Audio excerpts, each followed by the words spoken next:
That was Jason Derulo right here on the Source 1575. You've tuned in to the Morning Breakdown with me, Senior Airman Michael Kantack. Hope you're having a good morning. Let's kick it off right. 6:08 right now. We've got plenty of music. Group Love, Philip Phillips, Bleachers, and The Weeknd all scheduled for this hour.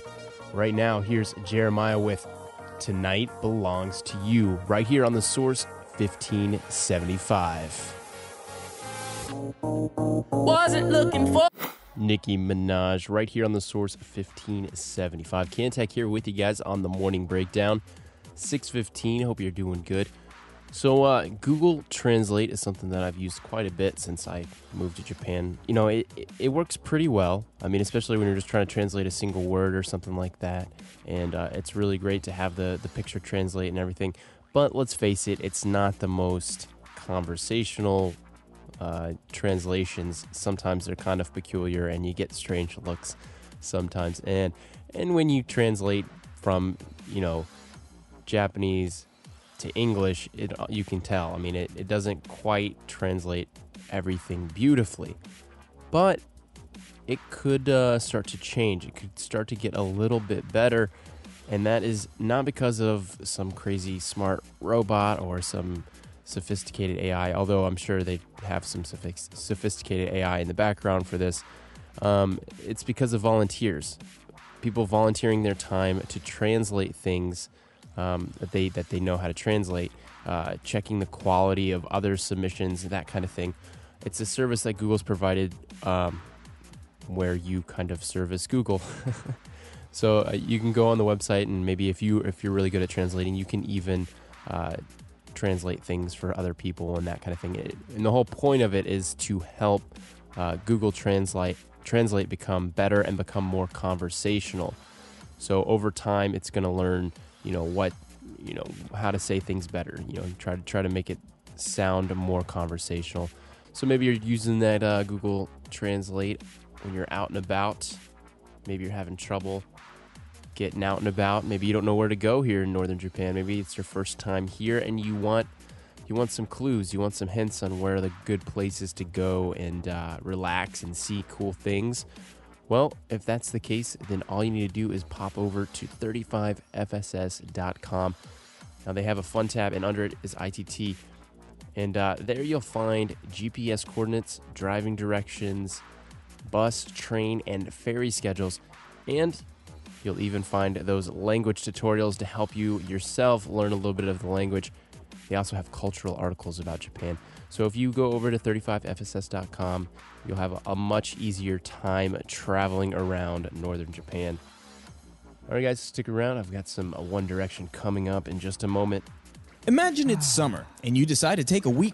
Bruce Springsteen right here on the Source 1575. Senior Airman Michael Kantack with you guys. It's 7:21, and that is such a great segue. Born in the USA for the Freedom Color Run 7K. So that is happening this Saturday, July 4th. So it's our, and the cane is coming to pull me off the stage. There Check you it go. out. You've already heard it. Maroon 5. The summer's gonna hurt. her body's hot. That was Avicii with Hey Brother right here on the Source 1575. Kantack with you guys on the Morning Breakdown. It's 8:16 and you got 120 yen to US dollars. All right, so I love robots. I love hearing about robots. Anything robotics is just right up my alley. And this next story I'm going to share with you guys is just so much awesome. We got 4th of July coming up, and what can be better than to celebrate with a giant robot? So huge robots that you can actually get inside of and pilot is something that has been in science fiction and video games for quite some time now. Here in Japan, they've got Gundams. It's something in our imagination. We want to see giant metal robots duke it out, right? I mean, everyone wants to see that. Well, it's gonna maybe happen. That's right. It's becoming easier now to make these giant robots, and you might have heard of the Kuratus, which is like a 12-foot mega robot that Japan built. And of course Japan built it because they're so good at robotics, and they're always pushing out robotic things. But it's a massive robot. It can be piloted. It's got Gatling guns and all kinds of stuff. And America, not to be beaten by them, there is a group that has made a massive robot called the Megabot. It's a 15-foot tall robot that's able to house 2 pilots. And it's got some massive guns. And now these guns, granted, this isn't made by the military. This isn't going to help science in any way. This is for fun. So these guns are just paintball guns. I mean, you don't have to worry. They're not going to like go on a killing spree or anything. These are just paintball guns. And now, granted, these are massive paintball guns. In fact, they can shatter windows and stuff. But what's cool is they have dropped the gauntlet. They have officially challenged the Japanese robot to a battle. Now, the Megabot tried to do a Kickstarter for about $1.8 million a little while ago, and they didn't get it. But they finished their prototype anyways, and now here they are, pretty much done with their robot. They want to challenge the Karatas, the Japanese Megabots. 12-foot versus 15-foot. We'll see if size matters. I don't think it's going to matter for the Japanese because theirs looks really fast and really high-tech, whereas ours is just about pure size and just sheer power, I think. Yeah, we're going to throw down the gauntlet there and see if they take it. Hopefully they do, because in about a year, because they want to give a year to prep the robots and everything, get ready for battle, you could have a giant robot spectacle and see what we've always wanted to see for so long.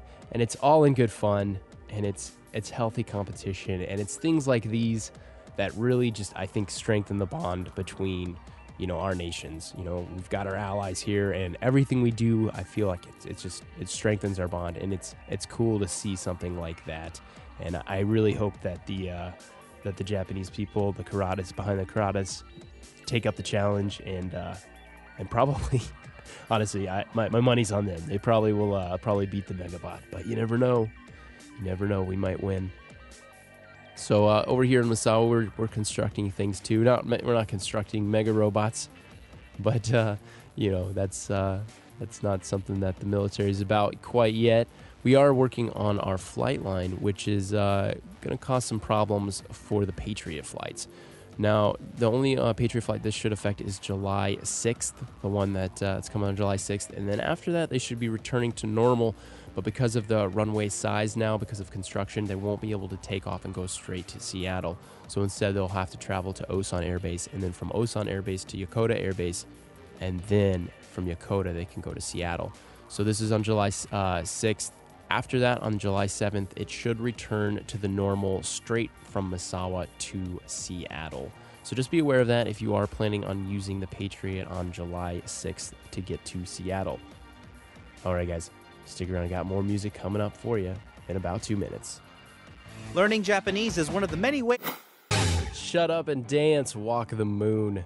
Thanks for joining me on the Morning Breakdown. Senior Airman Michael Kantack getting out of here. Stick around for Petty Officer Tim Hazel at 2.